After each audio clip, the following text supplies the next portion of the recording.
बिन ब्याही गर्भवती हुई बेटी तो पिता ने पत्नी के साथ मार डाला और जमीन में गाड़ दिया। ये मामला उत्तर प्रदेश के कौशाम्बी के मंझनपुर थाना क्षेत्र के टैन शाह आलमाबाद का है। यहाँ के रहने वाले नरेश मजदूरी करके अपना घर चला रहे थे। घर में पत्नी शोभा और बेटी निशा रहती थी। नरेश बेटी को पढ़ाना चाहते थे, उसके लिए दिन रात मेहनत करके पैसा जोड़ रहे थे। उनकी बेटी निशा अभी बीए फाइनल ईयर की छात्रा थी। नरेश को लगता था कि मेरी बेटी पढ़ लिख कर परिवार का नाम रोशन करेगी, हमारी समस्याओं को दूर करेगी। बेटी की पढ़ाई लिखाई के बीच परिवार में सब कुछ सही चल रहा था। इसी बीच 25 जनवरी को निशा की मां शोभा ने अपनी बेटी के पर्स में प्रेगनेंसी किट देख ली। किट देखकर मां के होश उड़ गए। उन्होंने निशा से इस किट के बारे में पूछा तो वह मां को उल्टे सीधे जवाब देने लगी। फिर झूठ बोलकर कॉलेज चली गई, लेकिन मां के दिमाग में ये बात बैठ गई थी। मां ने इस बारे में अपने पति को बताया। जब निशा घर आई तो माँ बाप ने उससे इस बारे में बात की, लेकिन उसने कुछ नहीं बताया। उन्होंने प्रेगनेंसी की बात भी पूछी तो वह उठकर चली गई। माँ बाप लगातार बेटी को समझा रहे थे, उससे सच जानने की कोशिश कर रहे थे, लेकिन निशा कुछ भी बोलने को तैयार ही नहीं थी। नाराज होकर निशा के पिता नरेश ने पत्नी शोभा से बेटी पर नजर रखने के लिए बोल दिया, जिससे बाद मां रात में बेटी के कमरे के पास बैठी रहती, उसका फोन भी चेक करने की कोशिश करती। मां ने बेटी को कई बार अलग अलग लड़कों से बात करते हुए पकड़ लिया। पूछने पर वह बहाना बनाकर बात को टाल देती थी, लेकिन मां को कुछ ठीक नहीं लग रहा था। मां ने सारी बातें अपने पति के सामने रख दी, जिसके बाद उनके बीच तय हुआ कि बेटी से आखिरी बार बात करेंगे। अगर उसने सच नहीं बताया तो उसे जान से मार देंगे। 31 जनवरी की शाम जब बेटी घर आई तो उसके पिता नरेश पहले से ही घर पर मौजूद थे। उन्होंने बेटी के पास में बैठने के लिए बोला। बेटी के बैठने पर उन्होंने उससे सारी बातें एक एक कर पूछना शुरू कर दिया, जिसका निशा गोलमोल जवाब देती रही। माँ बाप दोनों ही बेटी की बातों से संतुष्ट नहीं थे। उन्होंने उसके गर्भवती होने की बात पूछी तो वो डर गई। उन्होंने निशा से अस्पताल चलने के लिए कहा तो वो मना करने लगी। कुछ देर बाद निशा वहां से उठकर अपने कमरे में चली गई, जिसके बाद माँ बाप ने उसे मारने की साजिश रच ली। पिता नरेश ने अपने 2 भाई रमेश और गुलाब को भी सारी घटना की जानकारी दी और निशा को खत्म करने के लिए बोला। उन्होंने दोनों को रात में घर बुलाया। 31 जनवरी की रात निशा ने पूरे परिवार के साथ खाना खाया, फिर वह सोने के लिए अपने कमरे में चली गई। निशा के माँ बाप ने आधी रात को गला दबाकर उसे मार दिया। बेटी चिल्ला ना सके इसलिए माँ ने उसका मुंह दबा दिया। जब बेटी मर गई तो दोनों भाइयों को बुलाया गया। पूरा परिवार मिलकर जमीन में गाड़ दिया। 31 जनवरी से लेकर 3 फरवरी तक परिवार बेटी के लापता होने की झूठी कहानी बनाता रहा। दोस्त रिश्तेदारों सबके यहाँ उसको खोजा गया। उसके बाद पुलिस को बेटी की गुमशुदगी की रिपोर्ट दी।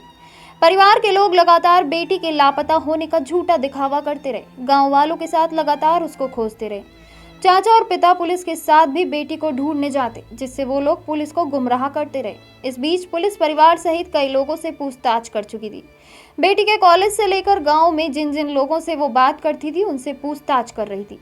इसी बीच 7 फरवरी को गांव के एक युवक को नहर में एक पैर दिखाई दिया। युवक ने इसकी जानकारी तुरंत पुलिस को दी। पुलिस ने जब नहर को साफ करवाया तो उसको एक जला हुआ शव दिखाई दिया।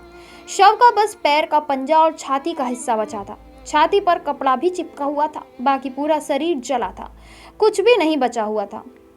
पुलिस ने किसी तरह उस शव को बाहर निकाला, जिसके बाद पहचान कराने के लिए निशा के परिवार को बुलाया। जिसके बाद निशा के पिता नरेश ने कपड़ों को देखकर निशा को पहचान लिया। बेटी को इस हालत में देखकर वो दिखावे के लिए फफक कर रोने लगे। निशा की माँ भी बेटी को ऐसे देखकर रोने लगी। वो लोग बेटी की हत्या करने की बात कहने लगे। पुलिस ने शव को कब्जे में लेकर पोस्टमार्टम के लिए भेज दिया। 7 फरवरी की शाम को पोस्टमार्टम रिपोर्ट आई, जिसमें मौत का कारण गला कसना बताया गया। साथ ही लड़की 1 महीने की गर्भवती भी थी। अब पुलिस को कुछ शक हुआ। पुलिस ने निशा के पिता नरेश को थाने बुलाया और पोस्टमार्टम रिपोर्ट दिखाकर उनसे पूछताछ की।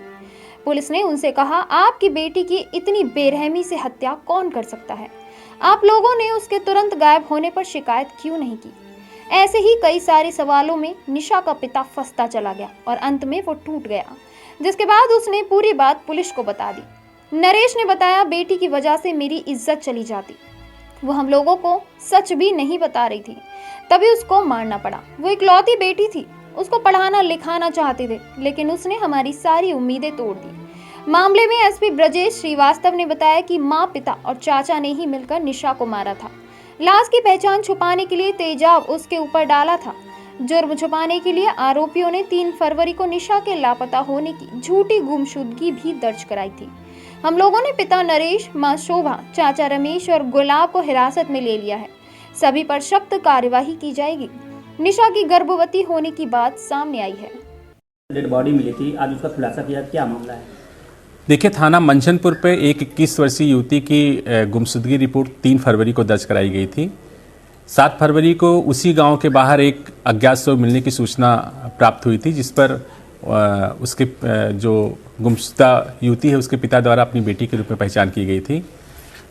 गुमशुदगी रिपोर्ट को धारा 302(201) आईपीसी में तरमीम किया गया था और विवेचना के दौरान और जो पहले गुमशुदगी हुई थी उसकी जो जांच रिपोर्ट आई, उसके आधार पर ये शक पाया गया कि ये घटना इसके पिता के द्वारा की गई है।